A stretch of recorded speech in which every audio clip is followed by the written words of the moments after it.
環球大戰線，深入世界最前線。歡迎收看我們節目的觀眾朋友，祝您平安順心。我是董進橋，馬上為您介紹這集的3位來賓。第一位是國際情勢專家賴岳謙，主持人好，觀眾朋友大家好。第二位前國安會副秘書長楊永明，進橋好，各位朋友好。以及陸軍退役少將李建杰，進橋好，各位觀眾大家好。好，我們歡迎3位來賓加入到今天的討論。那我們今天大戰線節目一開始呢，仍然是要先聚焦到中東的戰場，因為大家都知道啊，這陣子呢，美以是展開了這個2週的停火協議啊，大家看到了一絲轉機。但是這裡頭究竟是真的要尋求和平，還是有一些障眼法呢？我們陸續帶大家來展開。因為正當各界都原本以為哦，我們這個2週時間可以來切磋一下，可以來談一下的這個時機點呢，好像可以開始降溫了。但是這個協議生效不到24小時哦，以色列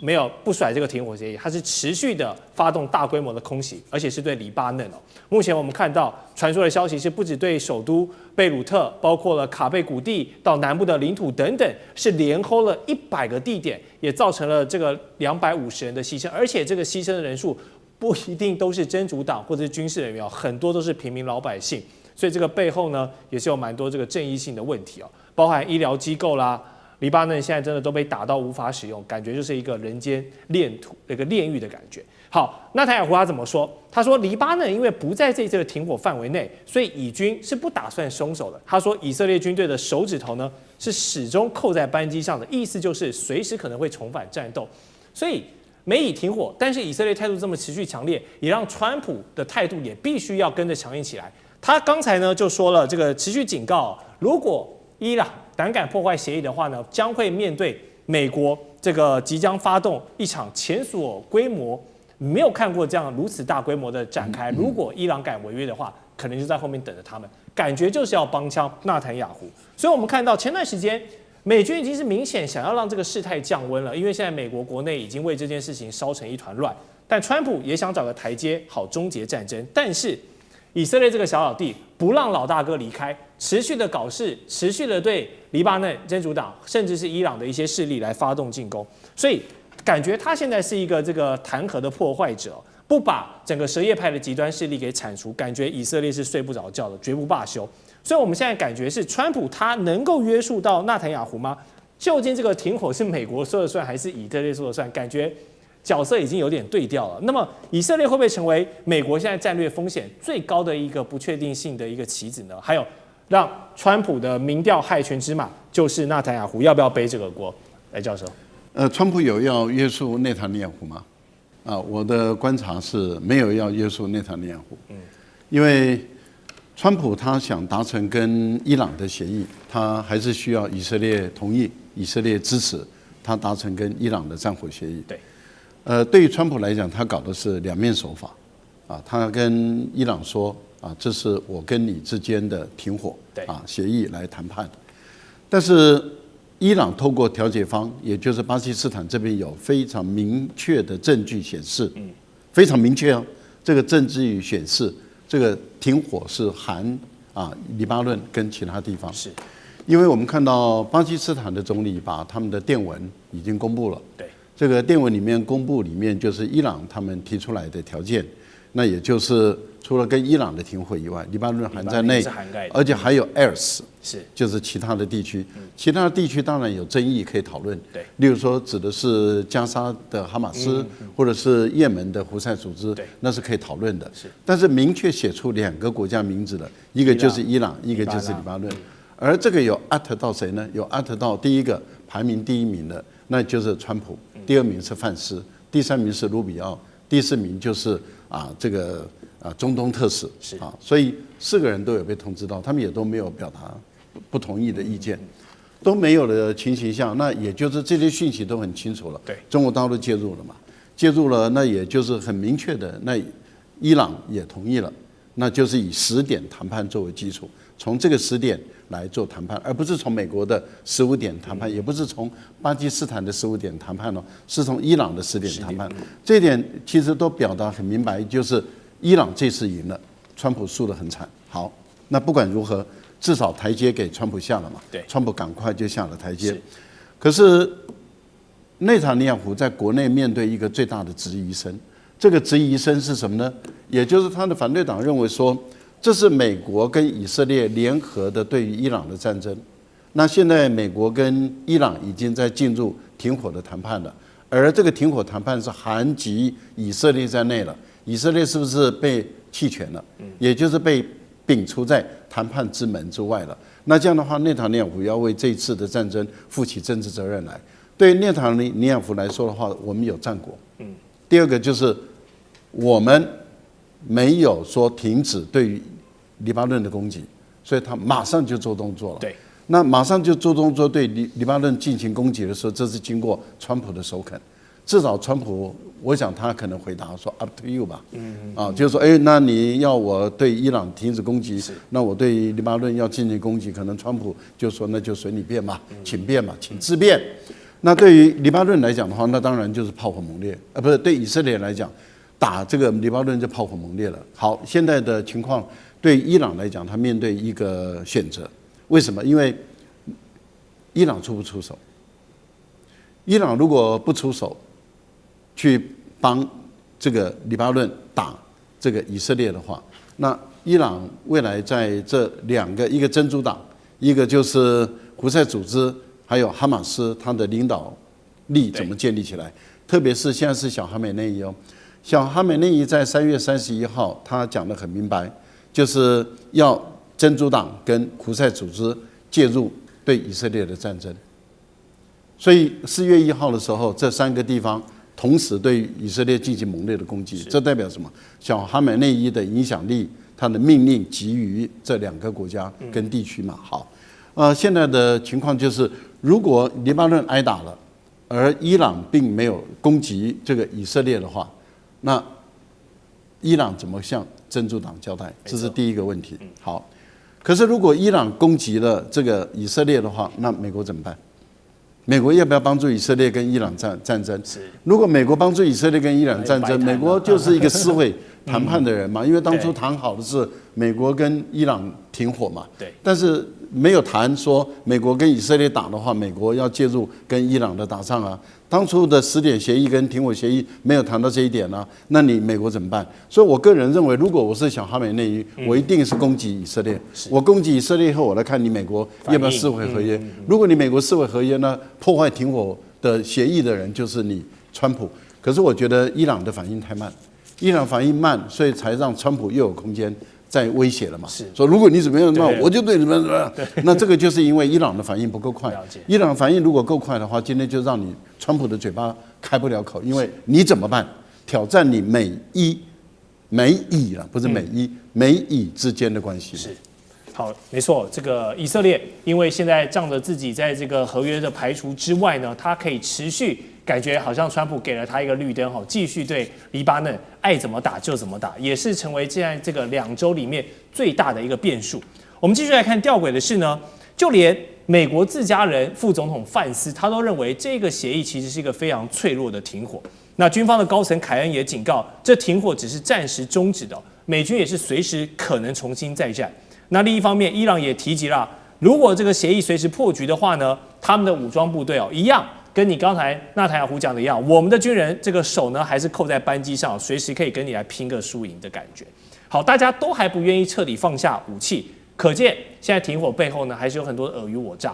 畢竟這是戰爭嘛，兵不厭詐。那此刻川普呢怎麼辦？他又丟出了他最愛的關稅牌。他說，威脅要對所有援助伊朗武器的國家呢加徵50%的關稅，那想用經濟手段來封鎖現在伊朗的軍事補給。我想問李將軍，你認為美以雙方這個短暫停火能夠維持多久？好，如果這真的只是一個短暫的停火，大家一個緩兵之計，那挺伊朗的中國跟俄羅斯呢，他們會怕這樣的50%的關稅而縮手嗎？那如果真的這陣子這個協議破局了，伊朗獲得這個短暫的空間，你覺得這段時間他們最該補的武器跟軍需品是什麼？首先我認為中國在這場戰爭裡面，這40天，我們看到伊朗所使用武器沒有一樣是中國提供的武器，所以我認為中國並沒有提供武器給伊朗了。那之後來講也不會再提供武器給伊朗，因為中國現在很明顯的是站在一個這種客觀的公道伯的立場，在做調停。如果他本人是調停的角色，如果這時候他去提供武器給伊朗，這個破壞了自己這個扮演的這個角色，我想對以後他要扮演這公道伯，那反而更不可行哦。可是俄羅斯就很難講了哈，俄羅斯有沒有提供武器，我們現在不得而知，因為伊朗之前有很多的武器確實是俄羅斯所提供的，包括 S-300啊。那如果說伊朗利用這段時間會補充什麼武器，我認為時間上面他就算想補充可能這個時間上面也很短暫。對。可是我們看得出來，伊朗現在所欠缺的武器，最主要是制空的武器，它所欠缺的。那短程的，他這次能夠擊落這個美軍的，不管是 F-15E 或者是所謂 A-10攻擊機，大概都是用按照川普自己的說法，是這個肩射型的防空導彈。那射程大概都是這個5公里左右，射高頂多了不起也就是6公里。那主要是美軍自己採取低空，有一點輕敵，飛得太低，所以才會遭這種肩射型武器擊落。那如果說這段時間伊朗有機會會有這個可以補充武器，我認為他現在最欠缺的反而是制空的武器。他可能沒有空軍的飛機，可是他是不是可以利用這機會跟俄羅斯那邊獲得俄羅斯所提供的 S-300等等這款武器？我覺得這是他最需要的。那之所以這場在目前停戰的這個結果會多少？我認為停戰時間不會多久別人可能認為是停戰，但是我認為這時候雙方正在裝彈夾的時候，這個就像是作戰的時候，你這個子彈打光了，一個彈夾子彈打光，你要重新裝填彈夾。是，那這個時間是不是這個時候，尤其是說美國的可能性更高？我舉個例子來講譬如說美國，我們知道他對這個伊朗所發射的攻擊型的導彈，大部分都是戰斧型巡弋導彈或者 JASSM 這2款是這個攻擊型的導彈。那防禦型的大概愛國者3或薩德屬於防禦型。那攻擊型的導彈你知道嗎？美國打了這一次到目前為止打了850發。那這種導彈戰斧巡弋導彈一定是從船上面發射的嘛，或者是潛艦上面發射。那發射完以後，這個船要回到港口才能夠再重新裝填。你不是說我隨時從陸地就可以發射。所以這段時間是不是美國的艦艇的這個戰斧已經發射光了？它必須要靠港重新再裝填。那另外第二個，我們看到這個 JASSM 也是一樣它這個空射型導彈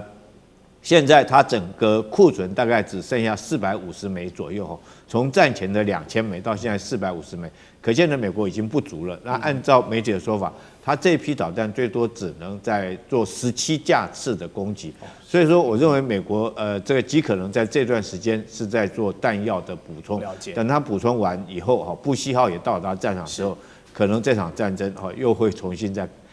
戰火的可能性是很高的。了解。好，酈將軍幫我們分析認為這個短暫的和平其實是非常不穩固、非常脆弱的，大家都是在蓄力一個重拳，可能就要往對方的臉上再揮下去了。好，剛剛有提到中國在這一次的居中斡旋呢，扮演一個公道伯的角色。現在有更多的跡象顯示那確實在這個我們雖然說現在是2週啦，但會不會這麼久，我們要持續觀察。但無論如何，目前的停火能達成呢，中國有出一份力，因為伊朗的官方公開表態呢，感謝中國在這個戰爭的第1天就來持續推動和平的進程。那巴基斯坦總統也感謝中國發揮了這個建設性的作用，就連非常愛酸中國大陸的川普這一次都不得不承認，中國的助力之下確實有幫助伊朗回歸到這個談判桌上。那當中的關鍵人物呢，就要講這個中國的外交部長王毅了，他當然很關鍵，因為媒體揭露王毅在短時間內狂打了26通的電話。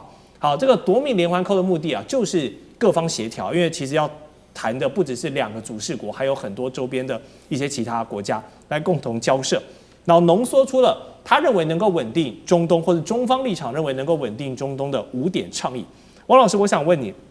怎麼看王毅這個奪命連環扣26通肯定是打給很多人了。那穿針引線促成這個和平的契機，還有當美國這個主事者最愛扮演世界老大這個主事者，現在也深入到這個戰爭的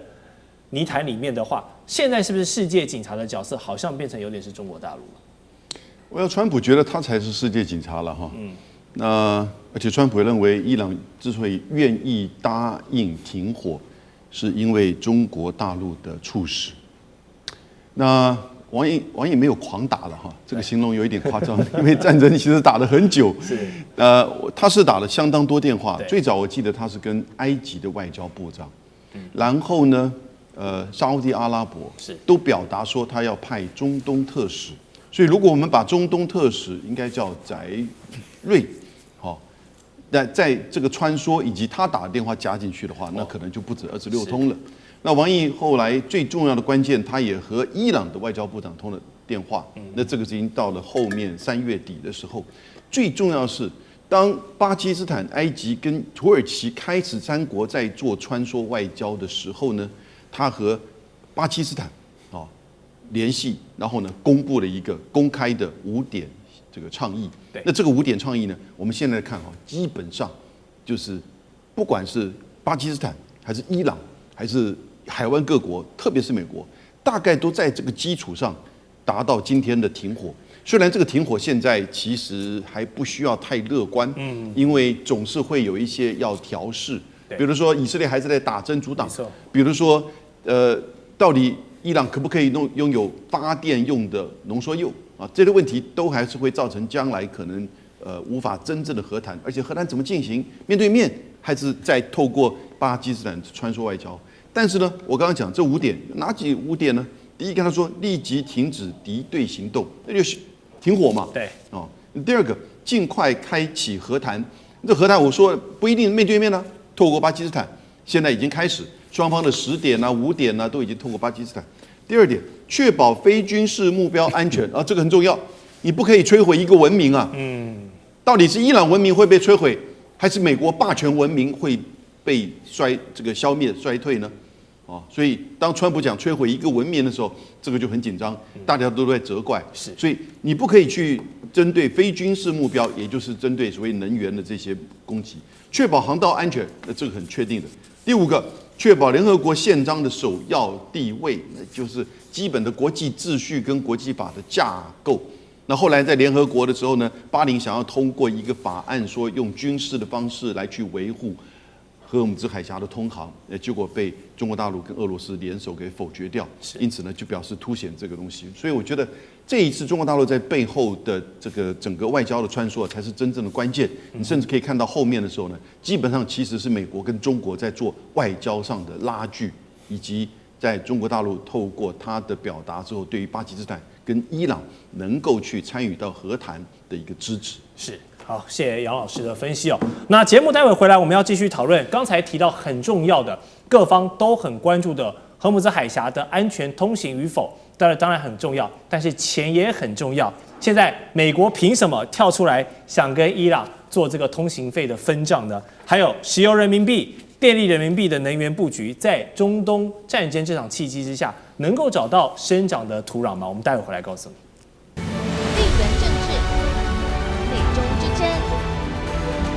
價值，強權崛起，小國生存，現在與未來洞悉事件走向，掌握世界脈動，全球觀點盡在環球大戰線。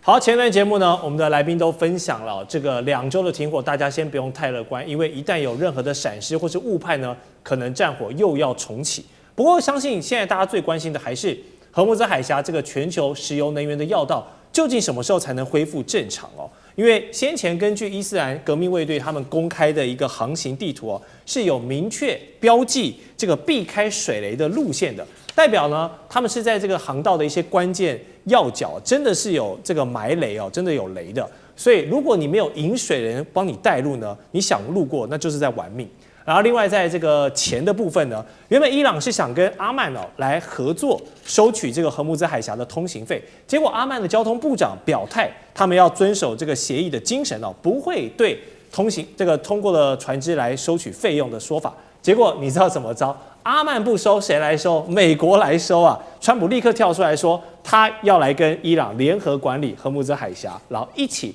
來收取這個通行費，一起有錢賺，大家一起發大財。龐大這個利益，大家一起來瓜分，你能想象嗎？這2個勢力前幾天才在互轟，然後現在又想來一起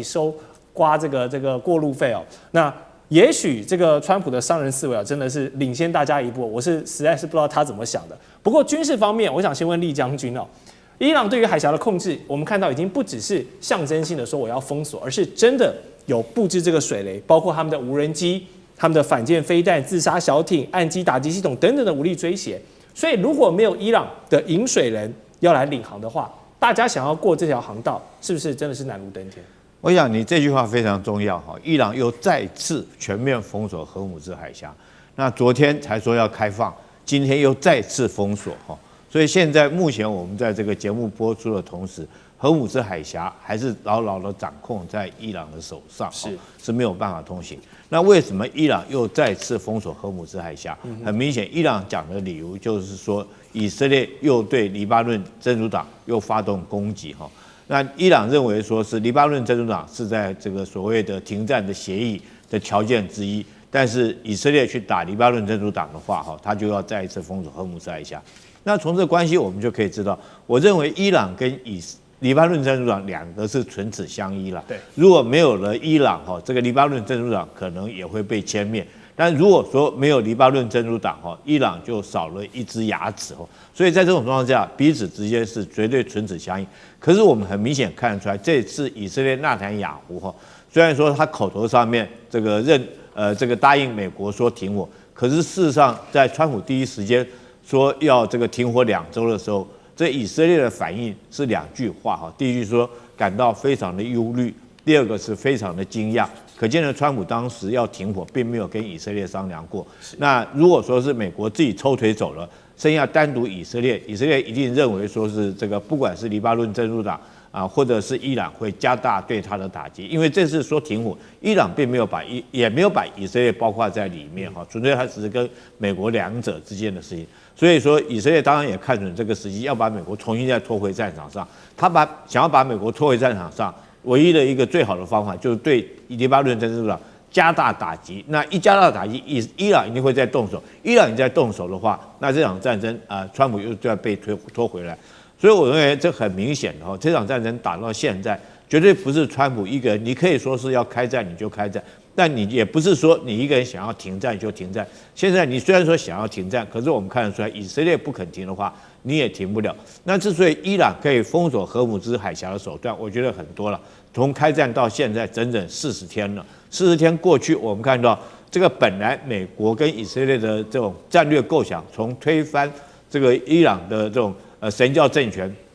到所謂的這個奪取濃縮鈾哈，到限制它的這種導彈發射的距離，到後來只剩下說是為了開放荷姆茲海峽。可是整整40天過去了，我們看到美國對於這個戰略目標來講，到現在是這個毫無辦法，一點成就也沒有。不但他沒有辦法開放荷姆茲海峽，我們看到伊朗3不5時的對着他的林肯號航母戰鬥群，還有他的迪里波里號發射所謂的巡弋導彈、對艦的巡弋導彈，或者是彈道導彈，逼退這個林肯號跟迪里波里號。如果說連美軍自己的迪里波里號或者航母戰鬥群都沒有辦法靠近，我講的只是靠近都沒辦法靠近，那你怎麼可能去開放荷姆茲海峽？所以我認為到現在為止荷姆茲海峽這張王牌還是牢牢掌握在伊朗的手上。那後續我想說，其他各國可能也感受到了，不管日本、韓國或者是北約的這些歐盟的這些國家，都已經感到石油這個能源危機對他們所造成的衝擊。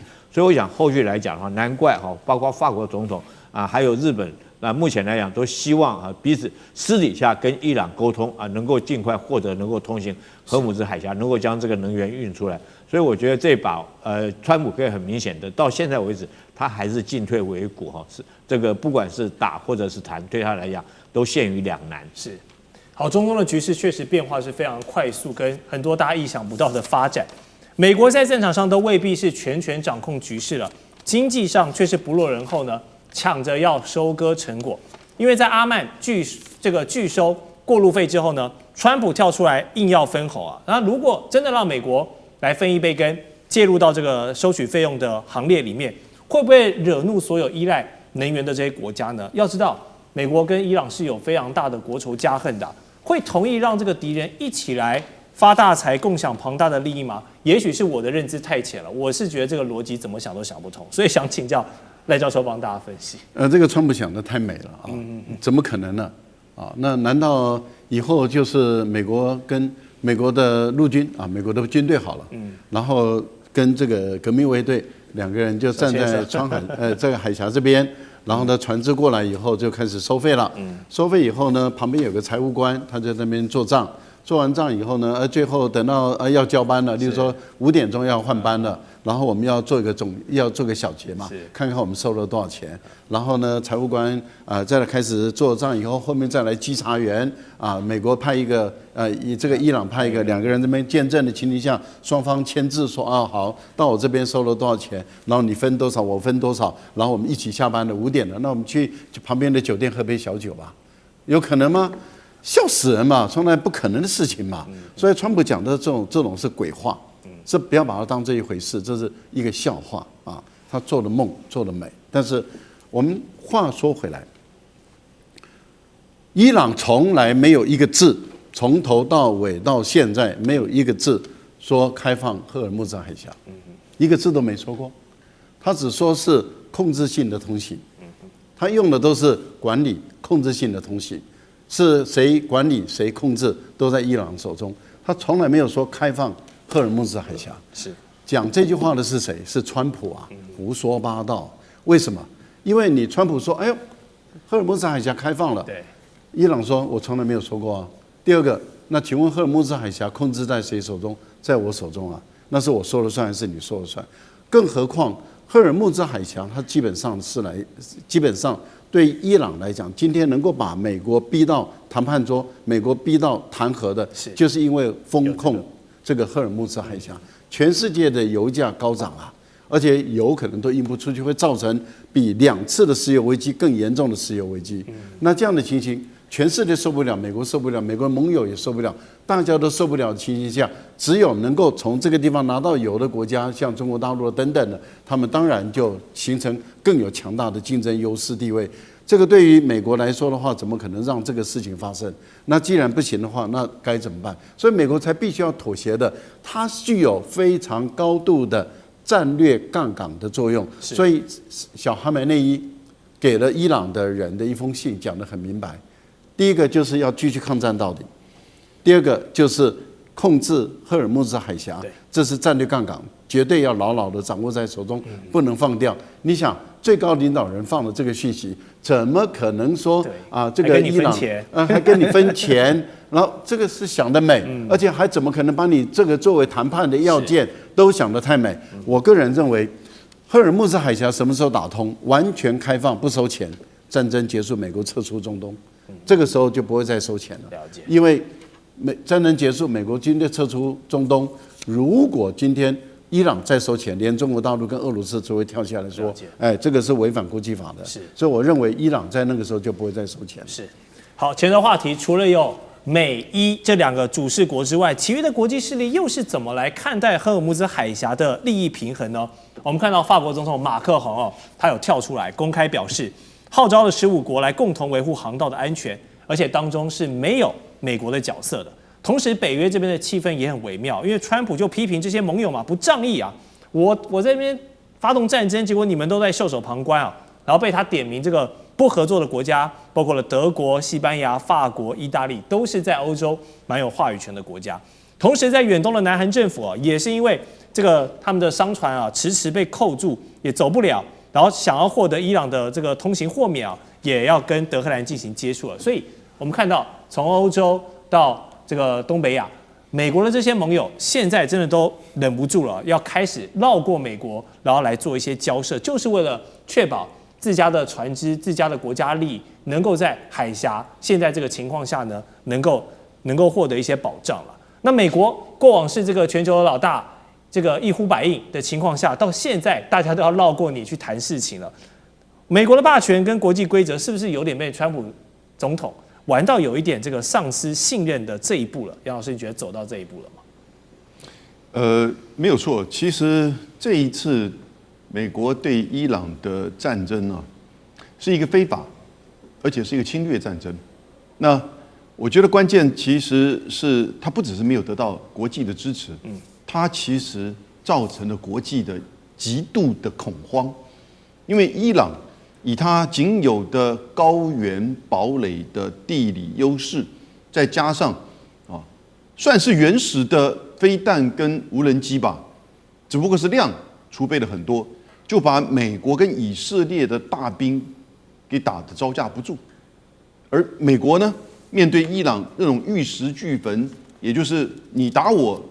地面戰爭或者是能源設施，我就破壞你整個海灣地區的能源設施，它會造成國際油價跟國際經濟的崩盤。美國沒有辦法負擔這樣子的一個代價，全世界所有的國家也都面臨這樣一個問題。所以到後來，美國的軍事層面也呈現出這種就是它嚴重的問題，不只是在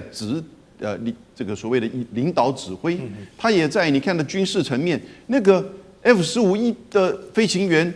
面臨到搶救雷恩大兵的這種救援，結果也掉了好幾架飛機，所以美國的軍事受到嚴重的考驗。這是美國的1956年的蘇伊士運河戰爭的經驗，也就是美國的軍事霸權現在開始面臨到一大挑戰。另外，這也是石油美元的完美風暴啊！各位，在戰爭之前呢，中国大陸的人民幣支付系統每天大概是6000億人民幣，結果到了4月份呢，來到了1倍，1兆2000億以上的人民幣每天的交易額。那所以當然並不代表石油美元的立即的衰退，可是當你走向了更進一步的以電力為主的交易的時候呢，我覺得在今天大家也都面臨到要去調整所謂的能源結構，對，也就要降低天然氣跟能源燒煤在電裡所佔的比例，所以將來你看風電、核能都一定會提升，而這一些呢，中國大陸在就是相關的這些電力人民幣的計算上有更大的優勢，所以我覺得美國在這個過程當中，它不只在軍事層面，它也在整個外交層面，它更在整個美國的就是美元霸權的層面就產生了一個完美的風暴。是。好，謝謝楊老師的分析。剛才有幫我們提到這個石油美元現在面臨一些挑戰的話題，待會回來我們就要告訴你，現在石油人民幣還有電力人民幣這樣的能源大生意，中國大陸做了哪一些精妙的布局？還有剛才揚言這個話說的有點太重，說要毀滅伊朗文明的這個川普總統如今在美國國內也是樹敵無數，就連共和黨人自己都看不下去，要跟他切割。更多的國際話題，我們待會回來。地缘政治、美中之爭、戰略價值、強權崛起、小國生存，現在與未來洞悉事件走向，掌握世界脈動，全球觀點盡在環球大戰線。好，再回到環球大戰線的節目現場，觀眾朋友有沒有想過一個問題？為什麼如今我們買這個石油呢，都是要普遍使用美元來結算？其實這個歸根究底要追溯到1974年，因為當時美國跟沙烏地阿拉伯呢簽署了一個這個你保我安全，我用你美元的這個世紀合約。那麼這套運作了50年的石油美元體系，到了如今2026年它依舊是這個全球經濟的底層規則。但是最近這幾年，我們看到有一個新的挑戰者開始冒出頭來，是誰？就是中國大陸的人民幣。尤其在這一次的中東戰爭發生了很多這個變數之外包括了沙烏地阿拉伯、伊朗、日本、韓國的石油結算裡面，我們都看到人民幣的出現頻率就像開了外掛一樣，有一個顯著的提升。數據就顯示呢，自從3月份以來呢，這個中東與中國大陸的原油人民幣結算的比例是大幅提升到41%了，也讓人民幣是首次超越了歐元，成為第2大的結算貨幣。那美元一直以來都是霸主，但是因為人民幣往上升，排擠到它的空間，所以它現在也是占比跌掉了55%以下。這就看到一些警訊了。這套維持半個世紀的美元霸權，會因為這次美國對伊朗一頓胖揍之後呢，導致這個體系出現裂縫嗎？另外就是連日本、韓國這些美國在遠東的堅定盟友，因為買了很多的中東石油，現在受到了限制，都不得不用人民幣來做一些結算，來換取我可以先拿到貨，比我用什麼代幣來付更重要。這是不是顯示這個現在用人民幣來結算，不只是一個避險的本能，而是背後有更多的戰略考量？先請教賴教授。我覺得這樣子想是想太快了未來的趨勢會有這樣的一個發展的可能性，但是以現在來就這樣來做決斷，發展的太快了。我們來看看美元為什麼會成為世界霸權，它有幾個因素。第一個就是戰後的時候的馬歇爾計劃。對，馬歇爾計劃的歐洲版後來到亞洲版的時候，那我們看到的美元已經在歐洲跟在亞洲裡面通行了，這是一個很重大的基礎。是。第二個基礎就是戰後美國成為，因為美國是一個唯一沒有飽受戰火蹂躪的國家。對。歐洲跟亞洲都是經過戰火蹂躪，美國沒有，所以美國的生產製造業，它當時幾乎是可以滿足或是供應全世界很大一部分的需要。包括歐洲他們所需要的恢復生機的這些生產工具機等等，都是美國在供應，包括航海、航空等等的，都是美國這邊大量的，還有包括汽車工業，那麼這些都是美國在供應。那美國本身也是一個消費大國，所以它是輸出跟消費都進來的兩個大國的兩大的情形下，馬歇爾計劃再加上美國的工業生產製造能力跟它的消費能力，還有最後才是石油疊加進來。因為美國在過去的時候，在1975年，就是頁岩油技術突破之前，美国的石油是不出口的。他給自己用做战備儲油，所以美國的石油它都是從國外進口的。那主要都是從中東跟其他的地方來进口。那因此，美国是全世界的石油的最大的消費國，不是中国大陸哦，是美國是全世界最大的石油的消費國，也是进口國。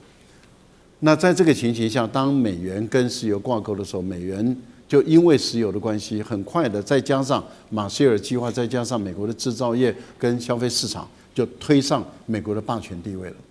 那你想想看，現在的情形，如果中國大陸要取代美國成為人民幣的霸權的話，中國大陸已經有這麼一個基礎跟能力，但是取代不可能。那是未來的趨勢，而且是漫長的未來。但是它的成長跟佔比越來越高是有可能的，而且已經在發生了。我舉一個簡單的例子來說，美國到現在目前它的能源的生產、製造、消費還是在全世界排名第一，它佔全世界20%。是。那中東地區所有的國家加起來，也不過就佔20%，而這20%中，有41%是用人民幣來做支付。那如果以這個能源的支付體系來說的話，那人民幣佔比事實上是有限的，因為美國它是用的是美元。对。然後美國跟中國的消費也是會用美元，美國跟其他各國，我只講石油的消費也都會用美元。好，那加拿大未來跟中國的這個石油的消費，要不就是用本幣來交易，那也就是減少美元的交易量，增加人民幣。可是我們看到現在的情況是，俄羅斯、委內瑞拉跟伊朗，他們跟中國的交易是用本幣來結算，都是能源上。那現在中東地區的國家增加了41%，跟中國是用人民幣來結算。可是這41%裡面，你要扣掉很大一部分，就是伊朗過去就是用人民幣結算。那你這樣子疊加起來，你就會發現說，事實上人民幣的佔比有在增高，但是問題就在於還不到這個人民幣霸權的時代。好，謝謝賴教授的分析。確實，因為美國在早期有這個時空背景的情況下，在石油這個能源是搶得了先機。確實，現在人民幣就算崛起了，但是要動搖到它的這個霸主地位呢，還要一段時間。不過我們說，在新能源這個布局，或許人民幣有占得先機的機會。現在有一個新的詞，就是電力人民幣。所以又是油又是電，我們就知道中國在能源的超前部署是做了很多的功夫的。好，它背後的商業邏輯也是非常簡單粗暴，因為大家都知道 AI 就是未來的重點，未來的競爭本質。那 AI 的本質也就是算力，算力的盡頭就是電力，所以你怎麼樣都離不開電。那中國大陸憑借它現在擁有最強的這個基礎設施跟電力系統，它正試圖把能源、世界的這個現實資產，還有區塊鏈來鑄造這個穩定幣，這樣一整橋的這個價值鏈串在一起。我說白話就是未來呢，我要跟你買1度電，我可以用一個 token， 就是可能是它發行的一個代幣來做支付，我可以把這個東西量化，然後變成一個可以交易的方式。好，這不是喊我要去美元，就只是口號而已，而是也不是說我要發一個幣來這個割韭菜，你要買我的幣，你才能買我的電。這背後是有一個非常強大的商業邏輯的，是要結合中國在電力上面的優勢，還有他們在工程上的優勢，沉澱下來，成為這個金融基礎的一個務實做法。好，雖然這套系統有望來實現中國的金融彎道超車的一個絕招。但同樣，它也有面臨蠻多考驗的，包括你各國的金融監管是不是一個問題，還有相容性等等也都是考驗。但是楊老師，你怎麼看電力人民幣這樣一個新穎的概念？其實它沒有錯，這是今年才出現的一個概念。在大陸兩會當中，應該是一位學者，叫寇剛，他提出來的。但是呢，這種現象是老早在2023年甚至更早之前呢就出現過。什麼叫電力人民幣啊？也就是跨境電力交易以人民幣來結算的一套系統，所以叫電力人民幣。那跟美元這個石油美元就不一樣，因為它牽扯到的是電力的交易、電廠設備，還有呢電廠的整體電廠或者是電廠設備或其他相關跟電有關，然後呢使用人民幣。然後在2023年的時候呢，大陸的一個企業在"一帶一路"的這整個計劃當中，幫烏茲別克做了一個就是電廠啊，500兆瓦的風電，它用人民幣交易。所以後来就慢慢的擴充到很多的"一帶一路"計劃，中國大陸在風電在就是太陽能、光伏能，以及在其他的甚至水力、核能的發電的這些項目當中呢，都採取用人民幣的這種方式來做交易。那這個當然就牽扯到，就是雖然只是在"一帶一路"的項目裡面，但因為它形成一個網絡了，而且慢慢的也造成這些國家在改變它的電力結構，不再就是100%依賴天然氣啊、煤啊或者是石油來做發電，那比例上越來越高，加上這一次這個美國跟伊朗這個戰爭，更讓各國感受到，也就是要增加這方面，而這方面的技術最好的是來自於中國大陸，尤其是對全球南方國家。所以這個電力人民幣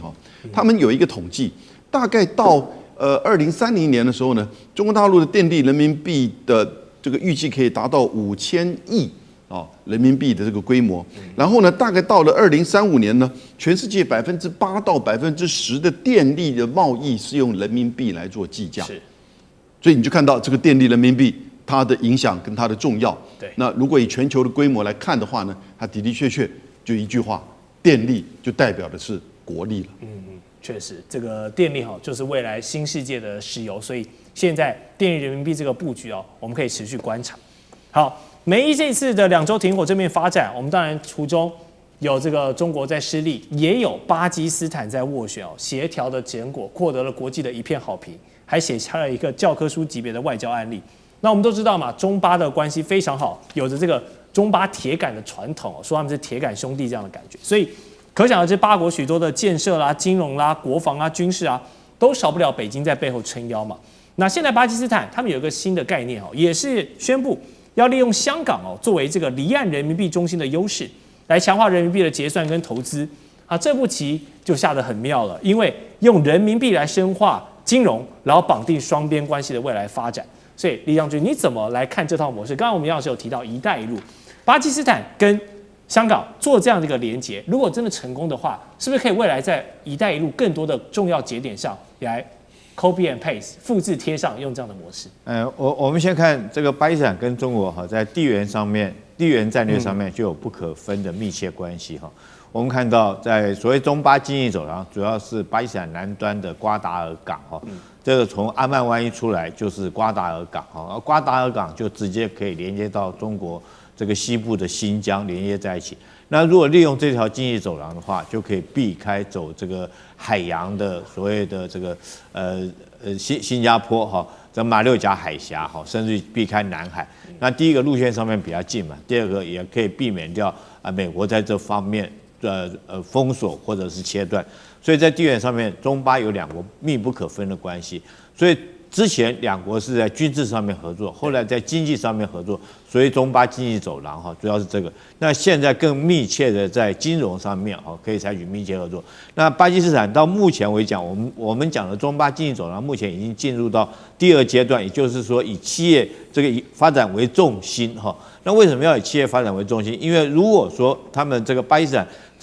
在香港啊，這利用人民幣的這個優勢來講的話，它可以在這邊巴基斯坦可以在這邊發行這個國債哈，發行國債當然有助於新加坡巴基斯坦自己國內的建設。对。那第二個來講的話哦，就企業來講，它可以在這邊這個經營它所謂以人民幣計價的這種相關的金融產品，可以做這種產品，當然也可以用人民幣來作為支付的一個工具哈。所以對這個巴基斯坦來講，爾後的發展是非常重要。那為什麼以巴基斯坦這個以後其他中東各國有可能是 copy 的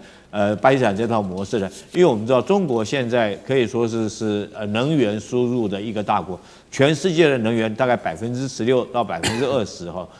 中國來講需求量有這麼大，那這些能源大部分都是從中東地區過來的。那中東地區這個把這油賣給中國，那當然如果說用人民幣計價，現在美國已經不是這麼的需要這麼大量的油嘛，那中國反而最需要。所以当中東把這些油賣給中國之後，那中國可以相對的提供中東這些國家有關的電力。電力不是光賣電而已，它可以賣有關於所謂的這種再生能源的這個產品，或者是儲能的設施哈。那當然，你最重要的一件事情是，未來發展 AI 要求的是要綠能的電，那你不能再用石化的電。所以，當中國將這些產能提供給中東地區，那中東地區這個用這個人民幣計價的可能性會越來越高。所以，我覺得巴基斯坦這一次來講是起了一個示範作用。那之後來講我認為說中東地區各國會比照這種方式，開始用人民幣，或者是在香港地區作為一個這種計價的一個中心。是，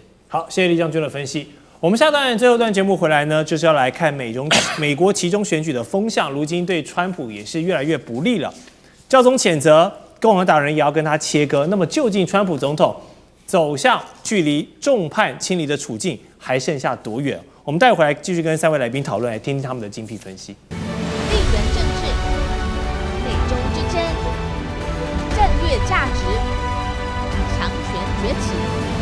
小國生存。現在與未來，洞悉事件走向，掌握世界脈動，全球觀點，盡在環球大戰線。好，最後一節的環球大戰線呢，我們要把視角從剛才的中東還有能源議題，聚焦到美國現在國內還有現在的期中選舉的一些民調的一些風向。我們看到上個月呢，美國還有國際上舉辦了規模盛大的無王日 No Kings Days 就是要反對川普他執政很多偏激的想法，而這股熱潮並沒有隨着3月結束就消退哦，現在進入到4月了，還一直在延燒。包括呢，前段時間川普就有警告伊朗，如果不停火協議的話呢，一個文明將在今晚滅亡。還有說，如果再過48個小時，伊朗還不做處置的話呢，地獄就要降臨了。哇，又是滅亡又是地獄的這個說法，對於這個基督立國的美國來說，這很多的老百姓會不太喜歡這樣的用詞，包括教宗梁14世，他也認為川普這個話講的是有點過頭了，實在是令人無法接受，而且他沒有辦法這個指出任何針對民用基礎設施襲擊，這都是違反國際法。但在這個戰爭中，以色列跟美國，不管是誤擊也好，刻意也好，其實都犯了一些對民用設施這個下手的一個情況。好。川普的說法，這個見仁見智哦，但是他的言論瘋狂，這是大家可以見到的事實。這也讓川普再度陷入到了一個政治的危機當中，因為已經有多達數十名的共和黨人，連自家的大佬都挺不下去哦。因為川普這樣一直不斷的發表這些很狂的言論，讓共和黨現在國內的期中選舉舉境是越來越艱難，反而民主黨好像什麼事情都不用做哦，就一直有人在幫他們加分的感覺。好，我們來看到。以川普現在這個80歲的高齡哦，他的健康狀況、他的精神反應，老實講，在同齡人來說呢，算是相當不錯、非常硬朗的。但是管不住嘴巴，想講什麼就講什麼，也常常得罪到別人，用詞不當。所以現在呢，第2任期有人就想針對他的用詞不當、出言不遜，然後來走這個罷免的程序哦，趕他下台。但是賴教授覺得這個可行度有多高？可行度沒有啦啊，因為他的憲法上。對於一個總統的保障啊，他必須要有副總統啊，而且呢，副總統要確認了，例如說他已經有精神上的問題了，對，還有內閣的大部分的成員都站在副總統這邊，然後最後提出來啊，不然的話你沒有辦法罷免他，這第一個。第二個呢，你還要經過國會同意，這也很困難的啊。所以我個人認為要罷免不太容易。雖然有些人因為憤怒、生氣講說要罷免他，但是你實際上要操作它有難度。不要忘了還有一點就是說，美國跟台灣有一些不同。是。美國基本上來講，認為總統或者是這個州長、議員，他們都是有任期的，對，所以他有任期制。那你任期還沒滿的時候，因為你有任期制，就時間到你自动下台嘛，沒錯。那我怎麼可能在你任內就隨便把你罷免？沒錯。啊，這一點上基本上他們是不太會做這個事。不過還有一點就是，在美國人的認為還是有法律有約束，總統沒有司法豁免權哦。國會議員有言論的豁免權，那是言論。但是總統他沒有司法的豁免權，也就是說，法律框架在那個地方，你總統違法還是要用法來辦的。那一旦有足夠違法的證據，你在現任一樣可以把你辦下來啊。是啊。另外還有一個部分，我倒認為彈劾的可能性就存在了。那彈劾以目前來說，距離要選舉之前，我想彈劾的難度也高，因為共和黨還是要表示他們的團結。對，他們對總統有不滿，但是他們還要表示團結，是因為他們害怕影響選情。所以在這個情形下，你在11月選舉前，你要彈劾川普的可能性也不高。但是如果說今天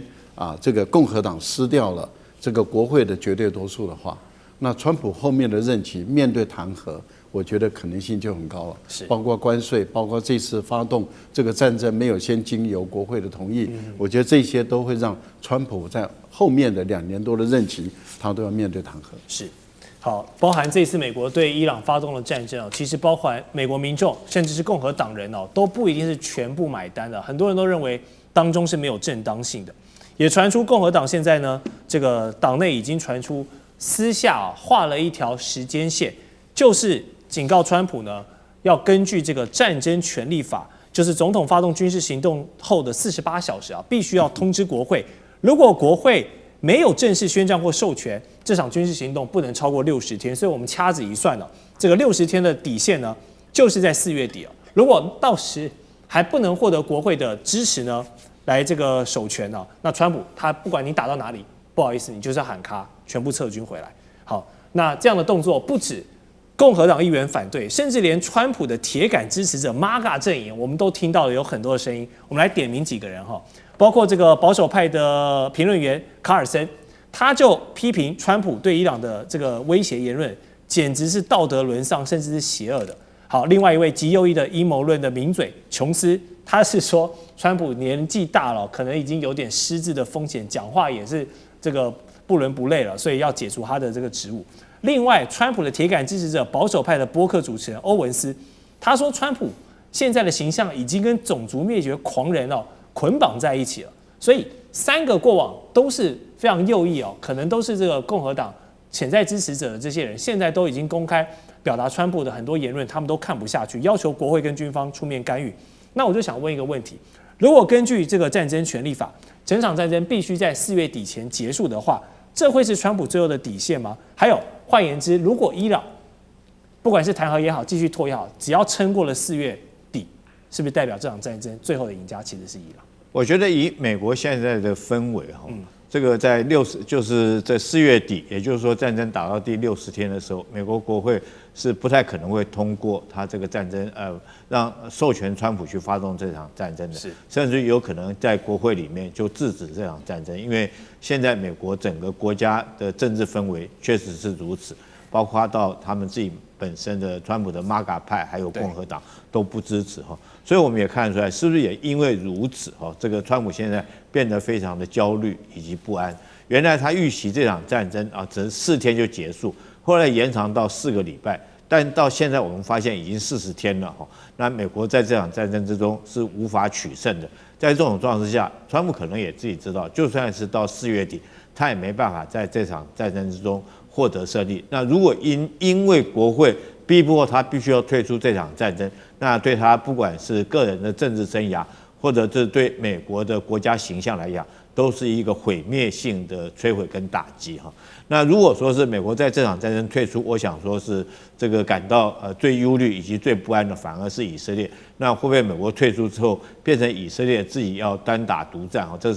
這是這種情形不是說不可能發生的。再來我們看為什麼這40天就是到4月底，川普還沒有辦法獲得這場戰爭，因為我們看到現在為止哈，美國光就一個這種飛行員，他就大費周章哈。這個動用了155架的戰機，然後這個花了那麼大的代價，損毀了好幾架戰機，但是只為了救一個飛行員。那你更遑論說是去打地面作戰。那任何一場戰爭，如果光靠空襲是很難獲得勝利，尤其是這個對付伊朗這種國家。你看他揚言說要空襲，那伊朗就可以動員1400萬個民眾去這個重要的橋梁或民宿民生重要的設施附近在那邊形成一個人肉盾牌來保護他們設施。這種狀況下，你逼着你美國沒辦法下手，全世界都睜着眼睛在看。你美國你敢去轟炸嗎？我認為他不敢。所以我認為川普就算是到4月底，他這場戰爭他是沒有辦法獲勝的。那在這種狀況下，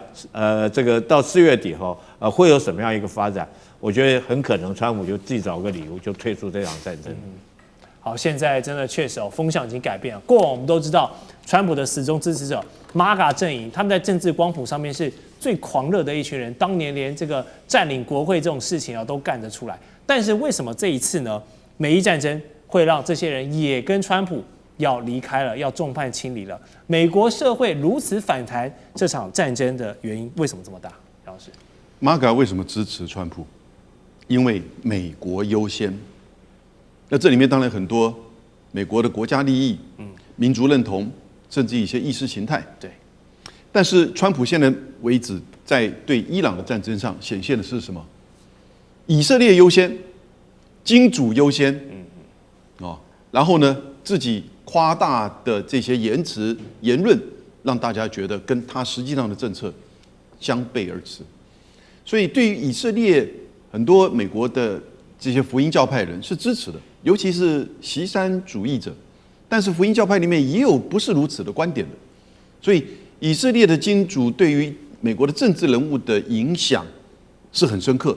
但是呢，對於美國政治人物這些支持者，尤其是 MAGA 的支持者，卻不是那麼能夠到位。因為那個基本上太全面了。那第二個呢，是有關於在戰爭之後本身的經濟跟油價的衝擊，那不得了啊！你光是在加州，那油價已經每加侖超過10塊美元。